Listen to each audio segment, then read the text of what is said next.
Hello again, Mavericks, and welcome out to another market roundup. Let's begin a market coverage. It's Thursday, April the 21st. Oh boy, what a day in the markets. There's a lot to talk about, so let's quickly dive in, take a look at the markets, do a quick market analysis, and see where things are and how are we going to position ourselves in the upcoming 24 hours here. So today was a big down day, and as you can see with the percentage change, S&P down 1.5%. World stock market's down 1.5% as well.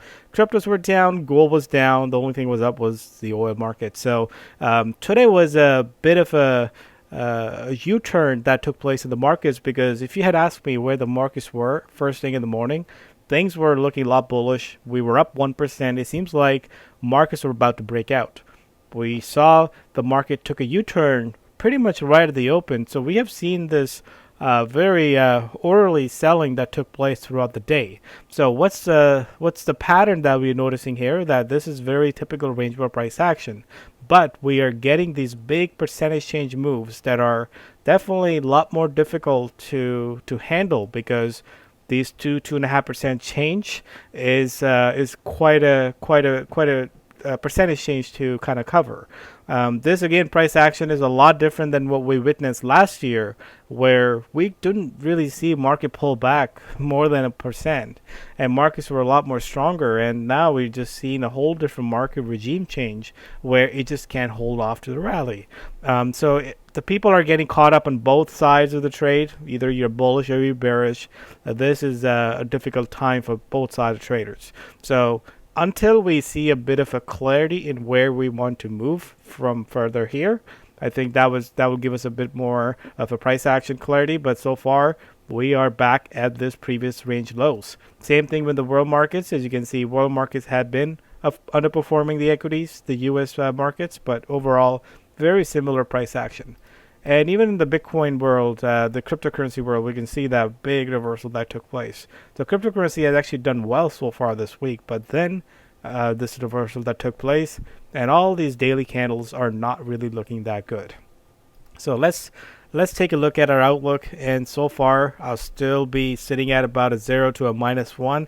Again, until and unless we get this confirmation that we are out of this little range that we have seen, I think it's better to keep the powder dry and then see what the market does. And like I've said before, this is a whole different market change that we have witnessed in the past year, where now these rallies are not holding, these sell-offs are reversing, and if we're in this little short-term little glut here, trying to figure out where the market wants to go in the near term. As far as the schedule goes, again, this week is not really heavy loaded on the economic news.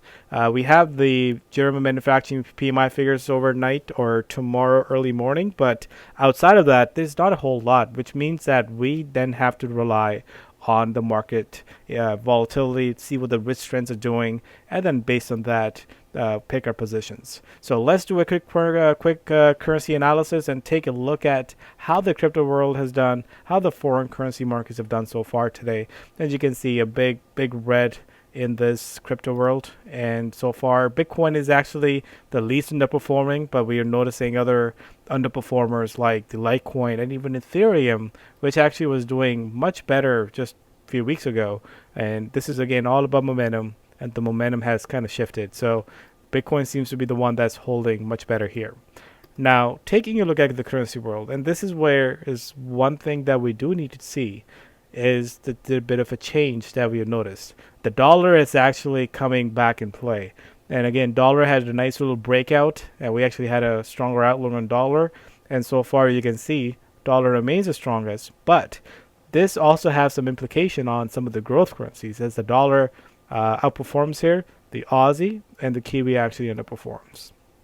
The Canadian dollar is kind of staying steady right at the break even. But outside of that, we actually even have the Japanese yen that actually jump up a little bit. So today's market price action was a lot similar to what happened in the equities. Risk trends are down and safety is up. So the dollar catching a bit here, and the yen also acting a little bit stronger today. Surprisingly, we have seen the euro and pound being strong as well. Again, these two currencies have been flip-flopping as well. It's trading in this roll range. So if you look at the trend score is weak. But for the day, there was a velocity, there was a move to the upside. So we have to take a look at these charts and see where things are heading. And based on that, we can look at the right pairings. So as far as the velocity score goes, you can see the euro, pound, and dollar, all three of them were actually +2, which means the velocity was there in these currencies. On the weaker side, other than the cryptocurrency, we have the Aussie and Kiwi being the weakest. And we have the CAD and Swiss franc right in the middle, and Japanese yen is a +1. So as you can see, this is very selective market environment where you have to be focusing on the right currencies. We don't want to be focusing on something that's not really moving, but then to keep an eye on what's really making a move. And again, it seems like Kiwi is back under pressure, and then here we are, Aussies also start to give back a lot of the gains that we saw last month. So based on that, let's take a look at possible charts, and let's talk about where we can find a good opportunity in the next 24 hours. So looking at the trading view here, let's just dive in here and then see what the dollar basket is doing. And this is an important price action today because, as you can see, this is pretty clear that market had a nice resistance level, and we did break above that resistance level, and then we quickly had this big down move yesterday, and that seems like was a bit of a retest, and here we are bouncing right back above from the resistance, the support point, which is again giving us a confirmation that maybe the dollar actually wants to go higher. So we'll be keeping a close eye on the dollar. So far, good price action. We just have to see a further breakout above this level here that will confirm a breakout. Now, the Japanese yen, you can see the trend score is weak, but if you look at the shorter term, like a 4-hour chart, we are actually getting a bit of a zero in the velocity to a little +1. So if you have been trading the yen, I think this is a time to be cautious on the yen, because right now, we have to see where the momentum is, and I'm definitely noticing a bit of a change in that momentum in the short term on a 4-hour chart. So I think we want to lay off on the yen short, but definitely look at other places that are actually making a move. Outside of that, the Swiss franc, you can see it's not really doing much. So let's not even take a look at any of those pairs. And again, as I was discussing the euro, if you look at the chart on the euro, we are still in that little sideways trend. So the trend score is pretty weak, or pretty sideways here. We got a resistance here, we got a support here, and it's likely to bounce back and forth. So where the opportunity is really we can find, again, pound is actually the one that we liked it much better.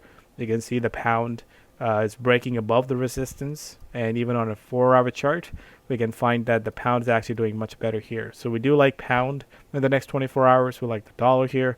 Let's take a look at the CAD. And I know CAD has been making a bit of a short-term pullback here on a 4-hour chart. Looking at the daily, it's giving us a little reversal sign here. So next 24 hours, we could see CAD underperform as well. But relatively speaking, I think we have better opportunity in Aussie and the Kiwi.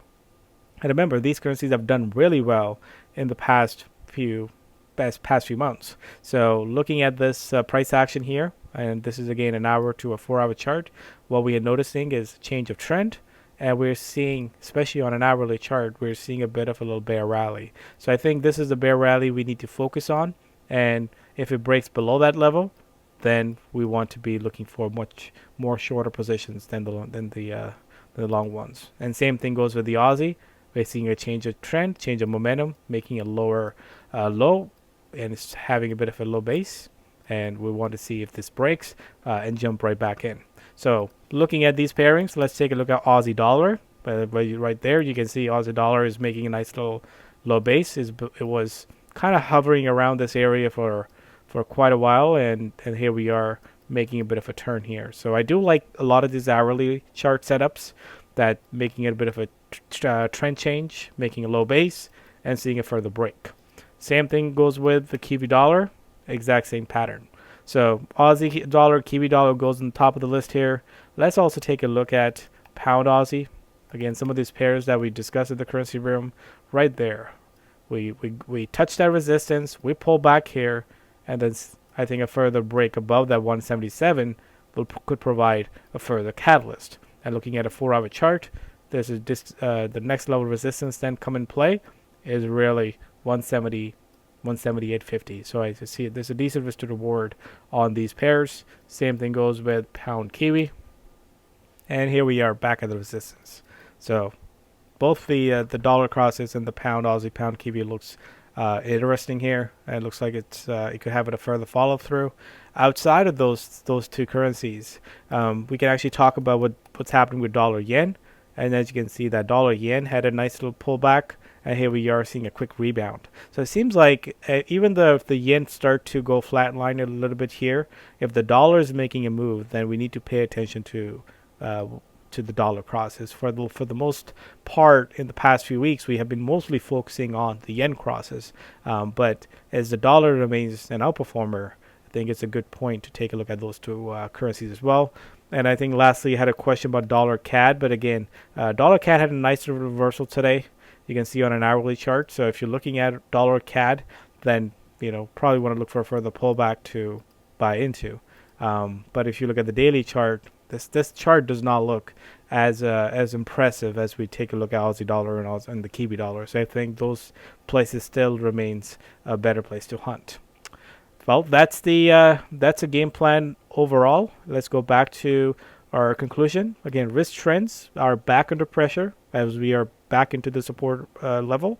So wait for confirmation. Let's see where the market goes tomorrow. Let's see where market closes tomorrow, and we'll have a better idea on how to or way to pick that direction going into next week.